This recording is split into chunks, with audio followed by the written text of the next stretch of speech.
হোসেন, তোমার কাছে একটা জিনিস জানতে চাই, সেটা হচ্ছে যে যদি সাপ, ধরো আমরা সাপ ধরতে গেলাম বা সাপ মারতে গেলাম, যদি একটা জি সাপ তাৎক্ষণিক আমাদের কাউকে কামড় দেয়, জি অ্যাটাক করে, তাইলে সেই ক্ষেত্রে আমরা কি করতে পারি সাথে সাথে? আসলে সাপ যদি এখানে কামড় দেয়, এখানে দুইটা বান দিয়ে সোজা জেলা হসপিটালে চলে যেতে হবে। কোনো উজাবদ্ধ কারো কাছে যাওয়া যাবে না, ঠিক আছে?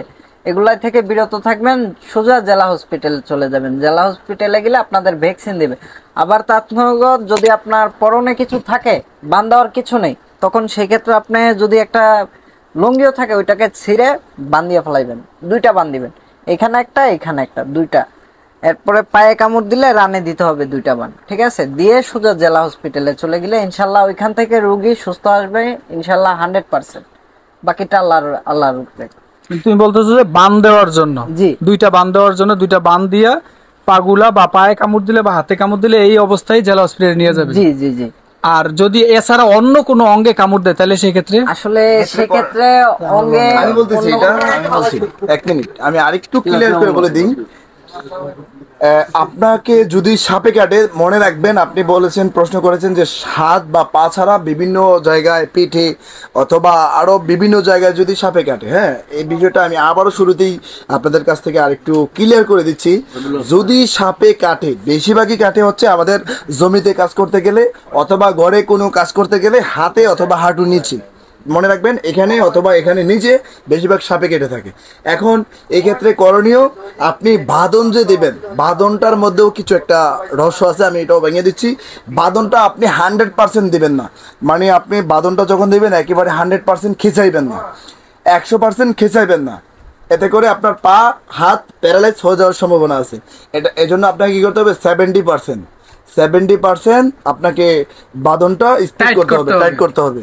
আর যদি পরিপূর্ণ 100% করে দেন, তাহলে প্যারালাইজ হওয়ার সম্ভাবনা আছে। আর যেটা বলছেন আপনি যে যদি আমাদের পিঠে, পেটে, বিভিন্ন জায়গায়, মাথায়, হ্যাঁ, মুখে, এরকম জায়গায় হইতে পারে, ঘুমের মধ্যে মেরে দিতে পারে। যেমন মুরাদনগরে একজন বাইরে পিঠে কামড় দিয়েছিল। তো এখন এক্ষেত্রে যেটা করণীয়, এক্ষেত্রে আপনার বাঁচার সম্ভাবনা খুবই কম, একেবারেই কম থাকে। রোগীটার জন্য বিষ দ্রুত ছড়াই পড়বে ততই রোগীটার জন্য কি নেগেটিভ হতে থাকবে। তো এক্ষেত্রে করণীয় কি?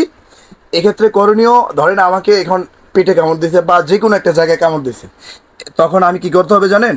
একদম ভয়টাকে একদম ছড়াই দিতে হবে। ভয়, আমি কোনো ভয় রাখলে, দেখেন, আমরা যখন একটা ভয় পেয়ে যাই, ধরেন একটা বাঘ দেখলাম, সাপ দেখলাম, তখন কিন্তু ভয়ে আমাদের হার্টবিট বাড়ে। হার্টবিট বাড়লে পঞ্চ হইতে থাকে, এই পায়ের রক্ত, শিরা অপশিরা রক্তগুলো কি দ্রুত আপকামিন হইতে থাকে। এতে করে আমাদের রক্তের সাথে দ্রুত সাপের বিষ মিশ্রিত হইয়া মজকে মস্তিষ্কে উঠে যায়, তত দ্রুত আমরা কি মৃত্যুর দিকে চলে যাচ্ছি। এজন্য আমি বলবো, যদি বেশেবের জায়গা বা সেবের জায়গা যেখানেই কাটুক, আপনারা আতঙ্কিত হওয়া যাবে না, মৃত্যুটাকে স্মরণ করা যাবে না। তখন আপনার একটাই চিন্তা যে আমার কিচ্ছু হবে না, একেবারে নির্ভয়ে আপনি কি করবেন?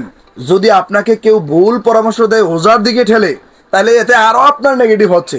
আপনি কি করবেন? এই কথা শুনবেন না, আপনি বরাবর আপনার জেলা হসপিটালে চলে যাবেন, ঠিক আছে? উপজেলা হসপিটাল বলতে আমাদের থানা, যেমন এটা কচুয়া থানা, প্রত্যেকটা থানার মধ্যে একটা উপজেলা হসপিটাল থাকে।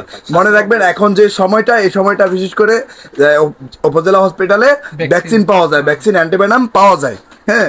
আর যদি বাইসেসলি না পাওয়া যায়, কোনো ক্রাইসিস থাকে, তাহলে আপনারা আর দেরি করবেন না, সরাসরি জেলা হসপিটাল, আমাদের কুমিল্লা জেলা হসপিটালে নিশ্চিত পাওয়া যাবে, ওখানে চলে যাবেন।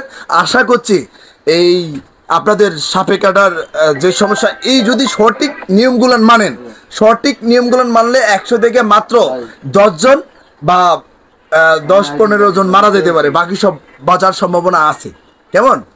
আশা করছি আপনাদেরকে খুব সুন্দরভাবে আমি বোঝাতে চেষ্টা করেছি। আমি তোফাজ্জল ইসলাম, ভিডি অ্যাভিনিউজ এবং ভিডি রেস্কিউ টিমের প্রতিষ্ঠাতা পরিচালক, সাথে আছে হোসেন এবং ভাই কচিমনির ভাই আমাদের সাথে আছে। ভালো থাকবেন। কচিমনি ভাইয়ের পেজটাকে আপনারা আসলে ফলো রাখবেন, কারণ এই কচুয়া থানার সাচার এলাকার বিভিন্ন তথ্য আবৃত্তি নিয়ে উনি, যতটুকু আমি জানতে পারছি, এই তথ্য আবৃত্তি নিয়ে উনি আসলে ভিডিও কন্টেন্ট মেক করে থাকেন। আপনারা হয়তো ওনার কাছ থেকে অনেক তথ্য জানতে পারবেন। ভালো থাকবেন, সুস্থ থাকবেন। আসসালামু আলাইকুম।